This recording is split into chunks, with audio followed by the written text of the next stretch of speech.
Irmãos, na semana passada nós terminamos falando sobre justiça, né? E vale muito a pena fazer um breve resumo aqui do que a gente falou sobre justiça na semana passada, para a gente poder prosseguir o pensamento aqui de João. Justiça, né? Justiça na Escritura, justiça no Evangelho, não é algo que se conquista. Justiça, Romanos capítulo 5 vai dizer para mim e para você que justiça é algo recebido. Justiça é um dom. E a palavra justiça significa estado daquilo que é, como se deve ser. Então, ser declarado justo, ser declarado alguém que ganhou o presente da justiça, significa dizer que eu estou na posição daquilo como deve ser. A verdade é que quando Deus fez o homem justo, e o homem estava no estado de perfeição. Ele era como deveria ser. Ele estava numa posição perfeita. E quando o homem cai, nós falamos sobre isso lá em 1 João capítulo 2, alguma coisa no meio dessa série. Quando o homem cai, ele perde essa posição, ele perde esse estado de perfeição, de modo que quando Deus vem se encontrar com ele, quando Deus desce para se encontrar com o homem, a Bíblia diz que Deus pergunta assim: homem, aonde é que você está? Aonde você está? Porque você já não está mais aonde você estava ontem. Você já não está mais na mesma posição, você não está mais no mesmo lugar. E que lugar é esse? É o lugar de justiça. É o lugar onde o homem não se envergonha de Deus, é o lugar onde o homem não tem medo de Deus, é o lugar onde o passear de Deus na viração do dia para o homem não é algo que o assusta, mas é algo que o deixa alegre, o deixa feliz. Obviamente que o homem, antes de pecar, ele não tinha medo do que aconteceria quando Deus passeasse pelo jardim, pelo contrário. A verdade é que eu imagino que Adão esperava esse momento, é como se aquele fosse o momento mais especial do dia, aquele fosse o momento mais esperado do dia, a hora que Deus vai passear pela terra. Então, numa posição de justiça, você não tem medo de Deus, você não tem receio de Deus, pelo contrário, você o aguarda, você ama a presença dEle, né? E o versículo 29 do capítulo 2, ele vai dizer: se sabeis que Ele é justo, sabei que todo aquele que pratica a justiça é nascido dEle. E aí nós vamos então entender, né, dentro desse contexto que João está dizendo aqui, que ser praticante da justiça é viver a vida do amor. Ser praticante da justiça é viver a vida do amor. O próprio João vai dizer para nós que quem ama conhece a Deus, e quem ama nasceu de Deus. Então, na semana passada nós passamos por tudo isso, deixamos claro que justiça não se conquista, justiça é um presente recebido. E agora que eu recebi justiça, eu estou num estado, Deus me deu isso, Deus me inseriu num lugar onde eu não tenho medo de Deus, onde eu não estou em dívida com Deus, não há mais condenação para mim, né? Eu não chego diante de Deus como quem deve, eu chego diante de Deus como quem se aproxima em justiça, em verdade, em amor, em gratidão, em alegria, de modo que agora que eu vi a Deus, e Deus é amor, eu posso viver a vida da justiça, que é a vida para amar. E João continua dizendo: olha, gente, contemplem o tipo de amor que o Pai deu a vocês. Contemplem agora o tipo de amor que o Pai tem por mim e por você. João, que tipo de amor é esse? O tipo de amor que fez com que vocês fossem chamados filhos de Deus. Irmãos, nós precisaríamos de uma série para falar o que significa ser filho de Deus. Ser filho de Deus, o que significa ser filho de Deus? O que eu posso atribuir a alguém que é chamado filho de Deus? Filho, não é escravo, não é servo, não é amigo, não é povo, é filho de Deus. Irmão, se você é filho de Deus, o apóstolo Paulo diz: se é filho, é herdeiro. Se é filho, então tem carga genética em você. Se é filho, então você tem o direito de chamar Deus de Pai, significa que você tem o direito de esperar que Ele, como seu Pai, proteja você, que Ele seja o seu provedor, que Ele seja o seu auxílio. Ou seja, eu gastaria muito tempo falando aqui para você o que significa e o que implica ter Deus como Pai. Mas eu quero me atentar ao que João está dizendo aqui. Contemple e veja o tipo de amor que o Pai nos deu. Somos chamados filhos de Deus. Sabe, irmão, não sei se você já parou para pensar nisso ou para perceber isso, mas quando você olha no espelho, eu não sei o que você vê, mas eu sei o que Deus vê. E é isso que João está incentivando a mim e a você a fazer. Vitor, contemple o amor do Pai olhando você e chamando você de filho dele. Você, Vitor, pode se olhar no espelho e quando se contemplar, você está vendo um filho de Deus, e nisto também se manifesta o amor do Pai por você. E ele continua dizendo no versículo 2: Amados, agora somos filhos de Deus, e ainda não se manifestou o que haveremos de ser, mas sabemos que quando Ele aparecer, haveremos de ser semelhantes a Ele, porque haveremos de vê-lo assim como Ele é. Irmão, João está deixando aqui para mim e para você uma verdade, um pensamento que ele é um tanto paradoxo. Por quê? 1 João capítulo 4 diz que assim como Ele é, nós somos. E agora aqui, no versículo 2 do capítulo 3, ele está dizendo, olha, quando Ele aparecer, haveremos de ser semelhantes a Ele. Ou seja, espera aí, João, você está dizendo para mim lá no capítulo 4 que como Jesus é, nós somos, mas que quando Ele aparecer, seremos como Ele é. O que você está querendo dizer, né? Onde que isso se encaixa? Onde que isso faz conexão? Irmãos, olha o começo do versículo, isso é tão poderoso. Amados, agora somos filhos de Deus, mas ainda não se manifestou o que haveremos de ser. Ele está dizendo assim, Vitor, hoje a maneira de você entender quem você é entendendo que você é filho de Deus. Para a sua compreensão agora, para a sua compreensão aqui na terra, para a sua compreensão nesse momento, nessa vida dessa terra agora, para agora você precisa entender que é filho de Deus, mas haverá um dia, tem um momento que vai chegar, que ainda não apareceu para mim nem para você, Vitor, e quando esse momento chegar, Ele vai revelar para mim e para você que o Filho de Deus é uma coisa que a gente aprendeu aqui na terra, mas vai ser revelado algo ainda maior, algo ainda mais sublime. Vitor, quando Jesus aparecer, quando Ele vier e nós formos ter com Ele pela eternidade, a eternidade, naquele dia que Ele se manifestar, Vitor, nós veremos Ele como Ele é completamente, não na figura do Filho somente. E naquele dia que o enxergarmos completamente, seremos exatamente como Ele é. E ele continua dizendo, e se você tem essa esperança, purifique-se a si mesmo. Purifique-se a si mesmo. Eu não sei o que vem na sua cabeça quando você escuta um pastor ou lê um texto bíblico incentivando você a purificar-se. Talvez você pense em se santificar, talvez você pense em eu preciso parar de pecar, eu preciso mudar minha vida, eu preciso parar de ouvir o que eu ouço, eu preciso parar de ver o que eu vejo. E não que isso esteja errado, mas eu quero mostrar para você que a motivação de João falar sobre purificar a si mesmo, ela é ainda maior, ela vai mais além. Ele continua dizendo, olha, você deve purificar a si mesmo, porque qualquer que comete pecado transgride a lei, porque o pecado é a transgressão da lei. E vós sabeis que Ele foi manifestado para tirar os vossos pecados, e nele, Jesus, não há pecado. Agora, irmão, presta atenção no versículo 6. Qualquer que permanece nele, não vive pecando. Qualquer que vive pecando, não o viu, e nem o conheceu. Filhinhos, não deixeis homem algum vos enganar.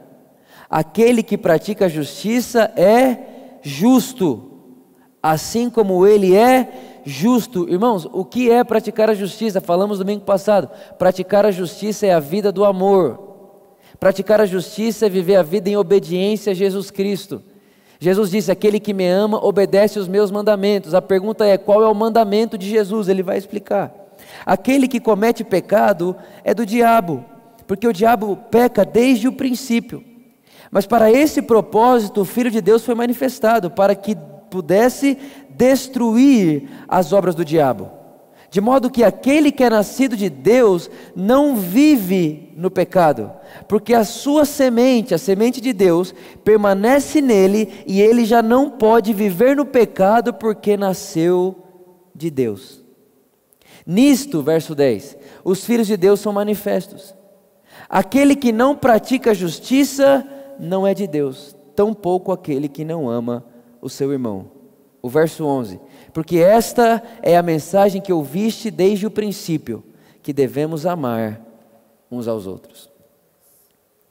Irmão, essa série de 1 João, eu não sei o que ela está fazendo com você, mas eu sei o que ela está mexendo dentro de mim. E eu consigo ver uma maestria de Deus em colocar a gente para pensar nessa série, nesse livro de 1 João, justamente no momento como estamos vivendo agora, de pandemia, de tanto sofrimento humano, de tanta coisa acontecendo ao mesmo tempo. Eu não sei como tem sido os seus momentos, mas eu tenho pensado em muita coisa, eu tenho refletido a respeito de muita coisa. Parece que nunca se viu tanta polarização, tanto sofrimento, tanto ódio, é uma mistura de coisa o tempo inteiro. Você liga a televisão, você vê um ódio, você põe para outro canal, você vê polarização, você põe no outro canal, você já não tem mais o que ver. Quando você vai, eu não sei como que está onde você mora, né? Mas você não pode mais cumprimentar alguém direito, você não tem a distância um do outro, está tudo meio esquisito, irmão. Não sei o que está fazendo com você, mas eu tenho pensado muito, eu tenho refletido muito. E dentro disso tudo, a gente parou para pensar em 1 João, e 1 João ele está incentivando a gente o tempo inteiro ao amor, é o tempo inteiro. Ele diz: olha, Deus é luz, Deus é amor, quem anda na luz não anda em trevas, de modo que quem ama seu irmão não tropeça, porque quem ama não tem nele motivo de tropeço. Aí ele vai mais para frente e ele fala: agora, Vitor, você tem que se purificar a si mesmo. Aí eu falo: tá bom, João, o que é me purificar? Se purificar, Vitor, é viver a vida do nascido de Deus. Tá, e qual que é a vida do nascido de Deus? É a vida de quem ouve as palavras de Deus e as pratica. Tá bom, João, mas quando eu paro para ouvir Deus falar, eu escuto o quê? Quando eu vou ouvir o que Deus tem para falar, o que eu escuto? O que Deus fala? Ele está dizendo: este é a mensagem que ouvimos desde o princípio, que devemos amar uns aos outros. Irmão, parece uma coisa que ele não sai do mesmo assunto o livro inteiro. Vitor, ame. Vitor, ame. Vitor, ame. Vitor, não queira ter razão, prefira amar. Aí ele continua dizendo: não como Caim, que era do maligno e matou seu irmão. E por que o matou? Porque as suas obras eram más e as do seu irmão eram justas. Olha o que diz, irmãos, o versículo 14. Nós sabemos que passamos da morte para a vida, porque amamos os irmãos. Aquele que não ama o seu irmão, permanece na morte. Irmão, é de verdade, assim, dá vontade de ler, fechar o livro e ir para casa. Dá vontade de parar e de começar a olhar para mim, olhar para a minha vida e começar a perguntar para mim mesmo: Vitor, você tem aprendido a amar? Você tem aprendido a amar o outro como Deus ama você? Vitor, você fez do objetivo da sua vida o amar o próximo? Vitor, você fez do motivo da sua vida o viver a vida do outro e viver para o outro, de modo que você encontra Deus no próximo e você ama Deus no próximo? Porque me parece, irmãos, que se eu puder resumir, né, se é que eu posso fazer isso, mas eu vou ousar em fazer, se eu pudesse resumir todo o ensino de João, é uma coisa só: Vitor, Deus é amor, quem ama nasceu de Deus, e quem não ama não conhece a Deus, de modo que quem odeia seu irmão nunca conheceu a Deus. Agora, irmãos, presta atenção nisso. Quando João diz quem ama seu irmão, ele não está dizendo simplesmente sobre alguém que é da mesma fé, não. João, ele não está incentivando a gente que é crente a amar crente. João não está incentivando a gente que é filho de Deus a amar quem a gente considera filho de Deus, não. Irmão aqui, o título de irmão que João atribui, ele está atribuindo a toda a humanidade. É amar o próximo, é amar o outro. Eu me lembro que um dia chegaram em Jesus e perguntaram para ele: Jesus, qual é a vida eterna? Como eu faço para herdar a vida eterna? O que é esse negócio de vida eterna? E nós definimos vida eterna também semana passada. E Jesus, ele responde com uma parábola, ele diz: olha, um homem, ele foi assaltado, né, e quando ele foi assaltado, deixaram ele jogado quase morto, e aí passou um sacerdote, viu ele de longe e não fez nada, passou um levita, viu ele de longe e não fez nada, passou um samaritano, Jesus contando essa parábola para os judeus, passou um samaritano, e esse samaritano, ele parou tudo o que estava fazendo, foi lá, limpou as feridas do homem, levou o homem até um hotel, pagou todas as contas do homem lá, ainda falou: se ele gastar mais qualquer coisa eu vou pagar quando voltar. E Jesus termina a história, você sabe a história do bom samaritano. E é interessante que no final da história, Jesus olha para quem perguntou para ele sobre o que é a vida eterna, como herdar a vida eterna, e pergunta para ele: quem foi o próximo do homem assaltado? Quem foi o próximo do que ficou ferido? Quem foi o próximo do que estava jogado quase morto? E aí o rapaz que fez a pergunta disse: o samaritano. E aí Jesus olhou para ele e disse: é só ir fazer o mesmo? Deixa eu fazer um resumo para você. O rapaz perguntou: Jesus, como eu faço para conhecer a vida eterna? Jesus disse: seja como o samaritano. O que o samaritano faz? Ele ama o próximo. Ele faz pelo próximo. Irmãos, pergunto, aonde está a dificuldade nisso? Aonde está aonde está o atraso da nossa percepção, que a gente não consegue perceber que o Evangelho não é sobre duas coisas? Aonde está o atraso da nossa consciência, que a gente não consegue reparar que viver a vida cristã, que viver a vida de Deus, que viver a vida do amor não é um bicho de 7 cabeças e não é uma coisa que deve ser questionada e requestionada e depois explicada de novo, é uma coisa difícil a ser ensinada, mas é uma vida que simplesmente ama. Porque aquele que ama conhece a Deus, e aquele que não ama o seu irmão permanece na morte. Irmão, João está dizendo o seguinte, ó: quem vive, ama. Quem não ama, nunca viveu.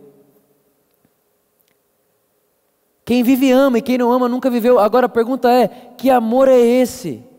Que tipo de amor é esse? Que amor é esse que nós temos que dar uns aos outros, de modo que podemos dizer: nascemos de Deus? Que amor é esse? Eu acho que talvez essa seja uma pergunta importante. Tá, que amor é esse então que eu devo dar ao outro? Que amor é esse então que eu devo disponibilizar ao próximo? Que tipo de amor é esse que eu tenho que dar? Que é a pessoa que conhece a Deus, né? que alguém que conhece a Deus, que alguém que nasceu de Deus tem. Que amor é esse? É o amor ágape. O amor ágape é o amor que não busca os próprios interesses, é o amor que não é egoísta, é o amor que não é ciumento e nem avarento.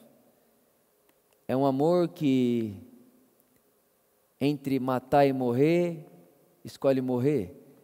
É um amor que, entre cobrar uma dívida e doar, escolhe doar. É um amor que, ao invés de devolver o tapa, ele dá outra face. Eu não sei porquê, mas eu posso estar sendo muito injusto com isso, mas eu tenho às vezes eu tenho um sentimento que parece que a fala do amar incondicionalmente é algo novo. Parece que é algo novo. Eu estava conversando essa semana com alguns amigos meus, e eles me contavam que em uma das reuniões de liderança da igreja deles, o pastor disse assim: que saudade de quando os cristãos eram conhecidos por casarem virgens. Que saudade de quando os cristãos eram conhecidos porque eram santos, não se misturavam.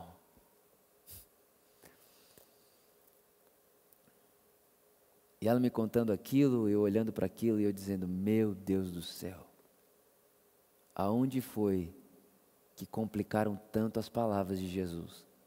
Quando disse: Vitor, eu estou indo embora, eu vou morrer, eu tenho uma coisa para te falar.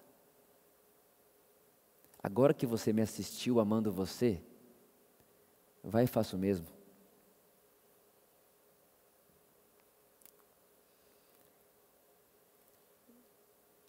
Agora que você me assistiu tratando o seu pecado, Vitor, seja sincero com você, porque você sabe como eu tratei o seu pecado.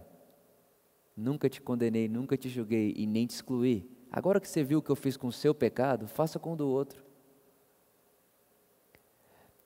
Vitor, agora que você viu o que eu fiz com você quando você me traiu, faça com o outro.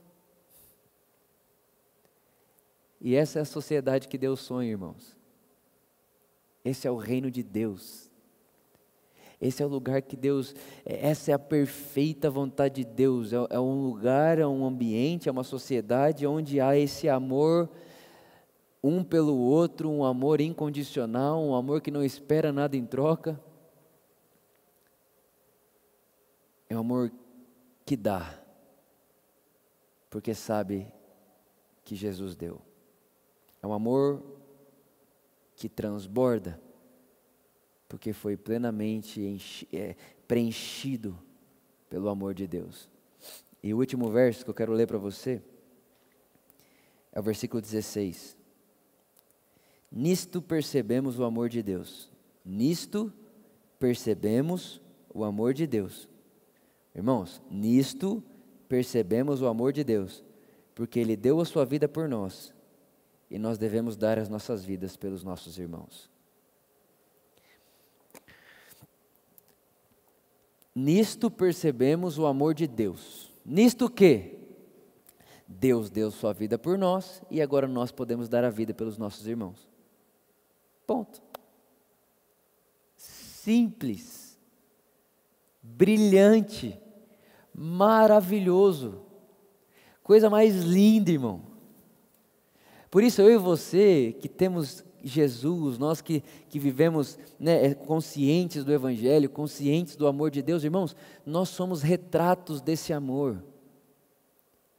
Nós somos retratos desse amor por onde quer que andemos, por onde quer que nós passemos, nós somos retratos desse amor. E nisto, num ser humano que sabe que Deus deu e agora dá, nisto, em alguém, um filho de Deus que sabe do amor de Deus e agora dá, nisto se percebe o amor de Deus. Nisto. Sabe, eu me lembro quando eu me perguntava muito na faculdade, na escola, o que eu tenho que fazer para as pessoas perceberem Deus em mim? O que eu tenho que fazer para pregar sobre Jesus? O que eu tenho que fazer para ensinar sobre Jesus? E eu queria o tempo inteiro estar fazendo as coisas, e fazer. E sabe, esse fazer. E era uma coisa tão absurda que eu acabava me perdendo em tanta coisa que eu queria fazer. Meus irmãos, eu quero falar uma coisa para você. Não é sobre fazer, é sobre o se tornar. É sobre o aceitar o amor de Deus, é sobre aceitar que Ele me ama, é sobre aceitar o que Ele fez por mim, é sobre pegar para mim o modelo de amor de Deus, é sobre viver uma vida com um único propósito e um único desejo. Agora que eu sei que eu sou amado por Deus, eu vivo a vida para amar o outro. É só isso que João fala o tempo inteiro, sem parar. 1 milhão de vezes, repetitivamente, nos seus 5 capítulos dessa carta, ele vai falar isso. O Evangelho de João, ele conta para a gente uma história, na verdade um momento de Jesus com Pedro, e eu quero terminar essa mensagem com essa história. A Bíblia diz que Jesus, ele morre, ressuscita, e depois que ele ressuscita, ele aparece algumas vezes para os discípulos. Em uma dessas aparições, os discípulos estão no barco pescando. Eles estão pescando no barco. Estão pescando no barco e não pegam nada. Eles não pegam nada, está lá Pedro, está João, está os discípulos, a Bíblia não dá muitos detalhes, além de Pedro e João que estavam lá junto com eles. Eles estão nesse barco. De repente Jesus aparece na praia. E aí Jesus aparece na praia e a Bíblia diz que eles não reconhecem Jesus assim de primeira instância, de primeiro momento eles não reconhecem Jesus. Aí Jesus olha para eles e diz assim, olha, vocês têm comida aí? Tem alguma coisa para mim? Aí eles do barco dizem, não pegamos nada. Jesus diz, lança o barco então do lado direito. E eles olham para o outro e lançam as redes do barco do lado direito do barco. Quando eles lançam a rede do lado direito do barco, a Bíblia diz que era tanto peixe, irmão, mas tanto peixe que eles quase que afundam. Quando a rede começou a encher de peixe, João, né, o autor dessa carta que nós estamos lendo, João, o discípulo a quem Jesus ama, João, ele olha para Pedro e diz, Pedro, é Jesus. Quando João olha para Pedro e diz, Pedro, é Jesus, a Bíblia diz que Pedro, ele se veste de uma túnica, pula na água e sai nadando, irmão. Pedro sai nadando. Agora vamos lembrar quem é esse Pedro. Quem foi Pedro? Pedro, sem dúvida nenhuma, foi o cara mais ativo dos discípulos na vida de Jesus. Quando Jesus perguntava uma coisa, era Pedro que respondia. Por exemplo, quando Jesus disse, quem vocês dizem que eu sou? Quem responde? Pedro. Quando Jesus está andando sobre as águas, quem sai para andar sobre as águas com Jesus? Pedro. Quando Jesus vai ser preso, quem é que corta a orelha do soldado que vai prender Jesus? Pedro. Toda hora é Pedro que está ali, né, se movimentando com Jesus. Pedro é sempre o cara que está reagindo a Jesus. Outro momento, Jesus está lavando os pés dos discípulos. Quando chega no pé de Pedro, Pedro fala, o meu você não lava de jeito nenhum. Pedro estava sempre tendo reações diferentes dos outros discípulos. Sempre. E teve um momento que Jesus disse, Pedro, eu vou morrer. E Pedro falou, não vai não. De jeito nenhum, você não morre mais nunca. Jesus, para matarem você, vão ter que me matar primeiro. E Jesus olha para ele e fala, Pedro, antes que o galo cante, você me negará 3 vezes. O que Jesus estava querendo dizer para Pedro é, Pedro, o Evangelho não é sobre você morrer por mim, o Evangelho não é sobre você me proteger, o Evangelho não é sobre o que Pedro sabe fazer. O Evangelho é sobre o que Jesus faz por Pedro. O Evangelho não é do Pedro para Jesus, o Evangelho é de Jesus para Pedro. Esse Pedro traz Jesus 3 vezes. 3 vezes ele nega Jesus. 3 vezes ele diz, não, eu não ando com ele, nunca conheço, não vi ele, não sei quem é, eu estou aqui acompanhando, eu estou só assistindo a crucificação, eu não sou um deles. Por 3 momentos Pedro traz Jesus. E a Bíblia diz que na 3ª vez que Pedro está para trair Jesus, ele trai Jesus, quando ele traz Jesus o galo canta. Quando o galo canta, a Bíblia diz que Jesus procura Pedro com os olhos. Porque Jesus sabia que no momento em que galo cantar, é porque Pedro acabou de me negar pela 3ª vez. Presta atenção nisso aqui, irmãos, que eu estou querendo dizer para você. Jesus começa a procurar Pedro com os olhos. E ele encontra o olhar de Pedro. E ele olha fixamente para Pedro. Irmãos, eu queria que você percebesse comigo, Jesus é Deus. Jesus é Deus, Ele é a expressão exata de Deus. Pedro acabou de trair ele 3 vezes, aquele cara que falou que ia morrer por ele, aquele cara que fez promessas para ele, aquele cara que estava com ele o tempo inteiro, aquele cara acabou de traí-lo pela 3ª vez. Ao invés de Jesus virar as costas para onde Pedro estava, a Bíblia diz que Jesus procura Pedro com os olhos. Como quem diz, Pedro, nada mudou entre nós. Você pode ter me traído pela terceira vez, mas eu estou aqui ainda por você, e você ainda vai entender. Sabendo disso, irmãos, Pedro está nadando na praia, deixou todos os amigos dele no barco, deixou todos os peixes no barco, está nadando na praia, já que João disse que era Jesus. E quando ele chega lá, ele tem uma das conversas mais lindas da Bíblia. A Bíblia diz que Jesus, o Deus encarnado, Jesus, a expressão exata de Deus, chama Pedro e diz: Pedro, tu me amas? Irmão, você consegue perceber a loucura do que eu estou falando aqui para você? Pedro, tu me amas? Deus perguntando para o ser humano: tu me amas? Repara que qualquer outro Deus não chegaria diante de Pedro e perguntaria: tu me amas? Qualquer outro Deus, irmão, chegaria diante de Pedro e perguntaria: Pedro, o que você tem para dar para redimir o que você fez? Pedro, você não vai pedir perdão, não? Pedro, eu te avisei que você ia fazer isso, eu sou Deus, eu sabia. Agora você viu que eu sou de verdade? Pedro, agora você percebeu que aquilo que eu falo realmente acontece, né? Você percebeu que eu tenho poder para isso. Não é isso que Jesus faz, não é isso que Deus faz. Pelo contrário, Deus em Cristo chega em Pedro e diz: Pedro, tu me amas? O que isso mostra para mim e para você, irmão?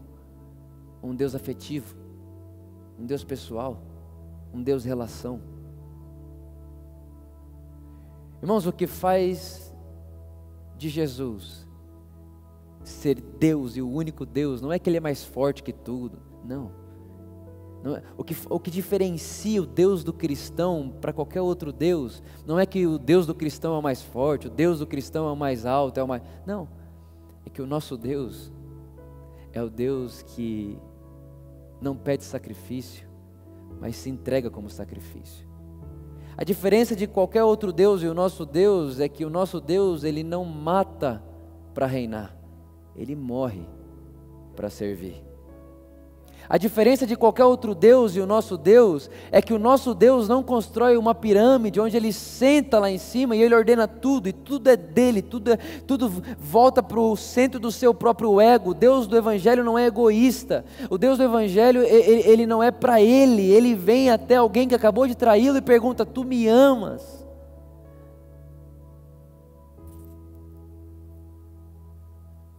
E Pedro poderia olhar para ele e falar assim: Senhor, você está me perguntando isso por quê? Tu sabes que eu te amo. E realmente, irmão, Jesus sabe. Mas eu consigo me lembrar do filme A Cabana, Deus do Céu, quando mesmo Deus sabendo, Ele olha e fala: eu sei, mas eu quero ouvir você falar, porque eu sou um Deus pessoal, eu sou um Deus relação, eu sou um Deus afetivo, eu sou um Deus de toque, eu sou o Deus de amor, eu sou o amor. Deus é amor.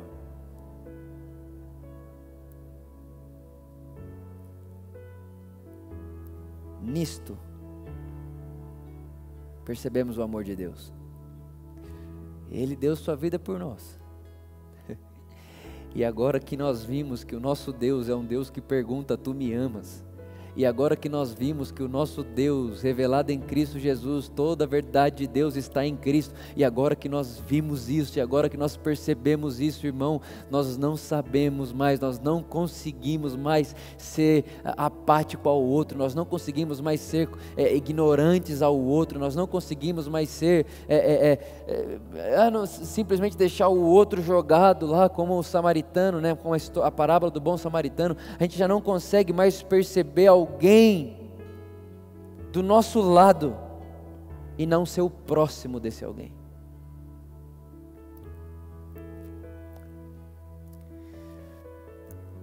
O meu desejo é que essa série de 1 João nos faça vir aqui todo domingo, meditar nas Escrituras, meditar na Palavra de Deus, meditar naquilo que Deus tem falado para nós, e voltarmos ao mesmo lugar. Todo final dessa série, toda vez é a mesma coisa: aquele que ama conhece a Deus. Aquele que ama vive na luz. Aquele que ama não erra. Aquele que ama, aquele que ama, aquele que ama, aquele que ama, aquele que ama.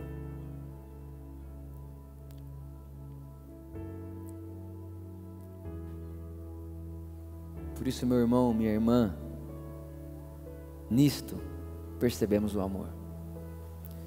Você pode falar muito, você pode saber muito. Deixa eu te falar, está cheio de opinião. Irmão, de opinião o mundo está cheio. É todo mundo para dar opinião de tudo. A internet é a terra de ninguém, onde qualquer um pode opinar sobre qualquer assunto. Só que eu creio que nós somos cartas vivas. Não é a nossa opinião, mas é o som da nossa vida. Não é só sobre o que escrevemos, é sobre o som da nossa vida, é sobre o nosso olhar, é sobre a forma de olhar o outro, é sobre a forma de ver o outro, é sobre a forma de ver a vida. Como disse certa vez um papa, ele disse: pregue sempre, e se preciso, use palavras. Que a sua vida e a minha vida seja uma caricatura, uma imagem perceptível do amor de Deus. Que você seja um retrato do amor de Deus na terra, de modo que ao olhar para você, as pessoas vejam o próprio Deus, o Deus amor, o Deus que dá, o Deus que oferece, o Deus que entre matar e morrer, escolheu morrer por cada um de nós. Que esse seja o retrato da sua vida e da minha vida, que façamos, que o nosso objetivo, que o nosso motivo da existência, seja terminar a nossa vida dizendo: olha, eu vivi para o amor. Afinal de contas, como João disse, quem odeia ainda está morto. Eu vivi, e viver é amar. Pai, muito obrigado. Obrigado pelo seu amor, obrigado pela sua vida, obrigado por quem você é, obrigado pelo Evangelho. O Espírito de Jesus gera uma vida nisso tudo dentro de nós. Nós queremos isso, como nós queremos não ser apáticos, não ser pessoas leprosas, que não sente mais a dor do outro, que não percebe o outro, que não percebe a necessidade do outro, que não percebe o sofrimento do outro, mas que sejamos essas cartas vivas, essa encarnação do amor. Pessoas que, ao viverem, enquanto elas vivem, quem assiste percebe o amor de Deus. Porque, como diz a Escritura, nisto percebemos o amor de Deus. Ele morreu por cada um de nós, e agora nós podemos morrer uns pelos outros. Muito obrigado, Pai. Obrigado pelo Evangelho e obrigado pela vida que podemos viver. Em nome de Jesus. Amém.